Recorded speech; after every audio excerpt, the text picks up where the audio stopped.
Hello friends, welcome to online lecture series. I am Prakash Vidya and now the start of question number 12. The general solution of the one dimension Schrodinger equation for a free particle. તો આપણે સામાન્ય સ્વરૂપ જોવાનું છે, કોઈ સામાન્ય equation જોવાનું છે કે વન ડાયમેન્શન માટેનું શ્રોડિંજરનું કેનું યાદ રાખજો, વન ડાયમેન્શન માટે શ્રોડિંજર ટાઈમ ડિપેન્ડન્ટ ઇક્વેશન જોવાનું છે. તો time dependent Schrodinger equation for a free particle in one dimension is, આપણે આગળ ક્વેશ્ચન નંબર 6 ફાઇન્ડ કર્યું હતું, i H cut del upon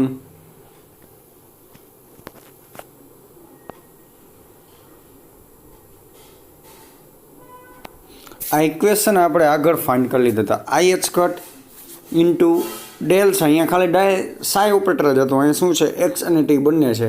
because of the this equation is a time dependent equations.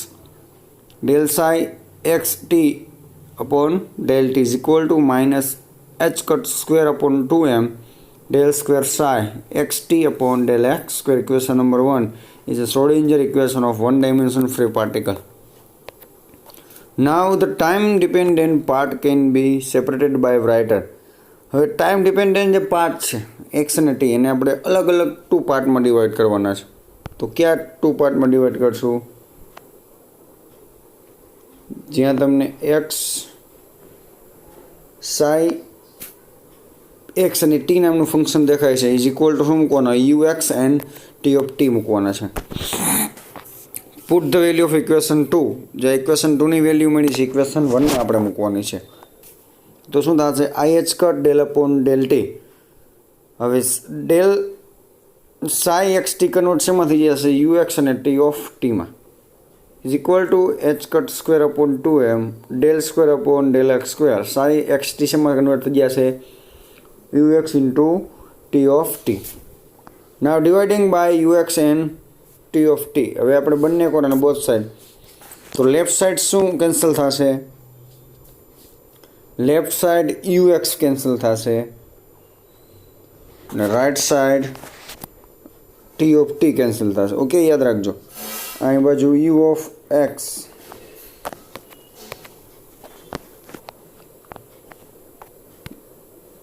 Left side લખ્યું છે you of x cancel થશે અને right side T of T cancel થશે. Okay, તો શું વધશે? આઈ H cut T upon T divide કર્યા હતા એટલે ટી ઓફ ટી આવી ગયા. Del upon del T U x of cancel, તો શું વધશે? Total derivative d upon dt into T of T is equal to right hand side are cancel is the t of t. તો શું વધશે? H cut square upon 2m u of x into del square u x upon del x square. The right hand side of this equation is independent of t and left hand side the independent of x. ઇક્વેશનનું છે right side એટલે કે જમણી બાજુ છે એ time ઉપર આધારિત છે, independent, અને right hand side left hand side છે ને એ ઉપર ડિપેન્ડન્ટ છે, તો કે એક્સ પોઝિશન ઉપર છે. Therefore the both the side must be equal to a constant e. એટલા માટે આપણે બંનેને શું લઈ લેવાનું છે? Right hand side equal to e and left hand side equal to e. તો અહીં તમે જોઈ શકશો left hand side is equal to e and right hand side is equal to e. Okay, તો I H cut T of T is equal to D T of T upon D T is equal to E and minus H cut square 2m U X del square u X del x square is equal to E. Ready? હવે આપણે equation number 3નું સાદુરૂપ આપવાનું છે. આઈ H cut T of T D T of T upon D T અને ઈ of જે ડેનોમિનેટર of T of T છે ક્યાં જશે? અંશમાં આ સાઈડ. ઓકે, તો ઇક્વેશન નંબર 3 બની ગયું. નાવ ઇક્વેશન નંબર 4 શું બનશે? તો H cut square upon 2m U x ક્યાં જશે? ગુણાકારમાં એની સાથે. તો આ યુ એક્સ ક્યાં જતા રહ્યા? આ ux જશે અહીં. Now equation number 4 is called the time independent Schrodinger equation. Equation number શું છે 3 છે, યાદ રાખજો. ટાઈમ ડિપેન્ડન્ટ ઇન્ડિપેન્ડન્ટ ઇક્વેશન કે ટાઈમ ઉપર આધારિત ઇક્વેશન હોય તો ઇક્વેશન નંબર 3 છે. Okay, the solution of equation number 3 is, હવે ઇક્વેશન નંબર 3 તમારે ફરીથી પાછું લખવાનું છે. આ ઇક્વેશન અહીં લીધું છે. ઓકે, તો I h cut t of t into dt of t upon dt is equal to e. હવે તમે d of t અને t of t ને એક બાજુ રાખો, બાકી બધું બીજી સાઈડ જવા દો. e I h cut છેદમાં જશે અને t of t અંશમાં જશે. Okay, now both the side take integral. તો બંને સાઈડે આપણે ઇન્ટિગ્રલ લઈ લ્યો. Integral dt of t upon t of t is equal to I ઉપર ગયો એટલે શું થઈ જશે માઇનસ સાઇન. તો minus I e upon h cut integration of t of t d of t. Now integration દૂર કરવું છે અને dt upon dt છે તો શું લાગશે ln લાગશે. આ ઇન્ટિગ્રેશન રિમૂવ કરવું છે તો શું આવી જાય ln t of t is equal to minus I of e h cut up into t. ડીટીનું ઇન્ટિગ્રેશન શું થશે t. તો ઇક્વેશન શું મળશે ln તમારે દૂર કરવું હોય લેફ્ટ હેન્ડ સાઈડ તો રાઇટ હેન્ડ સાઈડમાં એક્સપોન્શિયલ લાગી જશે.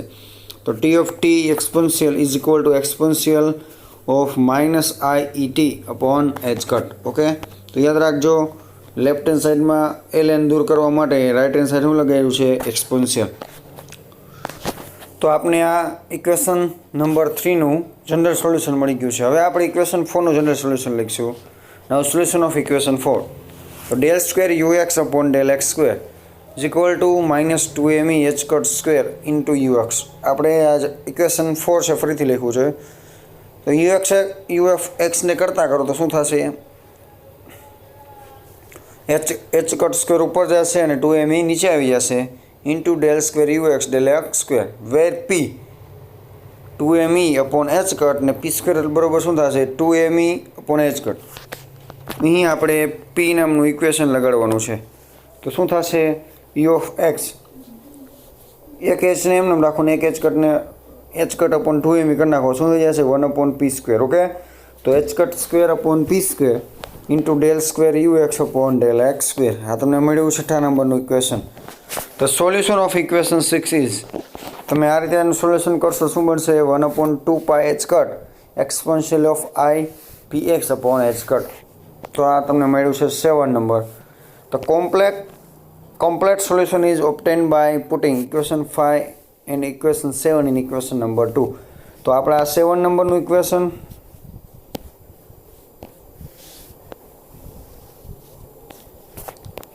પછી 5મા નંબરનું ઇક્વેશન આ બંનેની વેલ્યુ કેમાં મૂકવાની છે આપણે ઇક્વેશન નંબર 2માં મૂકવાની છે. એમાં જે આપણે સ્ટાર્ટિંગમાં આપણે ધાર્યા હતા ને u of x t upon ux ને t of t. તો આપણે શ્રોડિંજર ઇક્વેશનની આપણે વેલ્યુ ફાઇન્ડ કરશે. તો શું થશે equation number 2 psi of xt is equal to 1 upon 2 pi h cut into exponential of I px upon h cut into e raised to minus I e t upon h cut. આ તમને મળી છે equation number 5 ની value અને આ મળી છે equation number આ ઇક્વેશન 5 ની છે અને આ ઇક્વેશન નંબર 7 ની છે. ઓકે, તો now 1 upon 2 under root 2 pi h cut exponential common કાઢી લ્યો બંને માટે અને I h કટ કોમન કાઢી લો તો શું બનશે px minus e of t. તો એની જગ્યાએ શું મૂકશો p સ્ક્વેર અપોન 2m. તો psi xt 1 upon 2 pi h cut into e raised to I h cut px minus p square upon 2m into t. Since p can take any value from minus infinity to infinity, the most general solution of equation 1 is given by. હવે આપણે equation 1 જેવું આપણે લાવવા માટે જે last આ term મળ્યું છે એની ઇન્ટિગ્રેટર લગાડી દો માઇનસ ઇન્ફિનિટી ટુ ઇન્ફિનિટી. શું થશે તો psi x of t 1 upon 2 pi h cut minus infinity to plus infinity